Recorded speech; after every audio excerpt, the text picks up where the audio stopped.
určitý integrál z funkcie x lomeno x na druhu plus 4 v hraniciach od 0 po 6. Túto funkciu neviem priamo integrovať, ale môžem tu zaviesť substitúciu.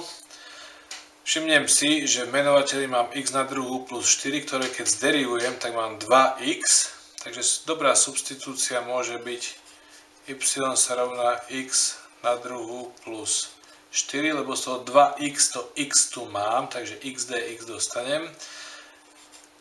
dy sa rovná v tomto prípade 2x dx.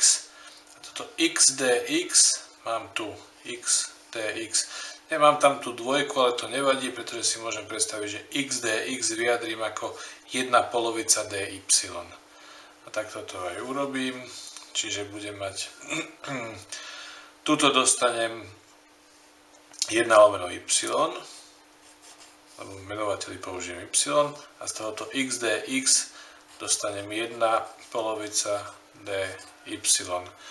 No ešte musím zmeniť hranice integrovania, pretože na spodnej hranici, kde x je rovné 0, ak 0 dosadím sem, tak y je rovné 4.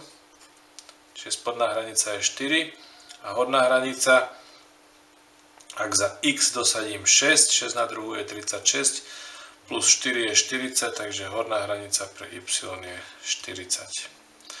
No a tento integrál viem počítať, tú jednu polovicu si môžem vybrať dopredu pred integrál a 1 lomeno y viem integrovať, to je primitívna funkcia 1 lomeno y je logaritmus y, takže tu mám prirodzený logaritmus y, absolútnu hodnotu tam nemusím písať, lebo na tomto intervale y všade kladné a ten logaritmus beriem v hraniciach od 4 po 40.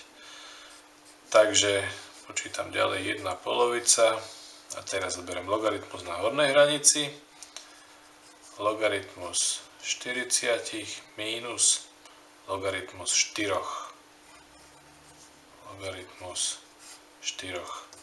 Samozrejme, že rozdiel dvoch logaritmov môžem napísať ako logaritmus podielu, takže dostávam logaritmus 40 deleno 4 a to je 1/2 logaritmu 10.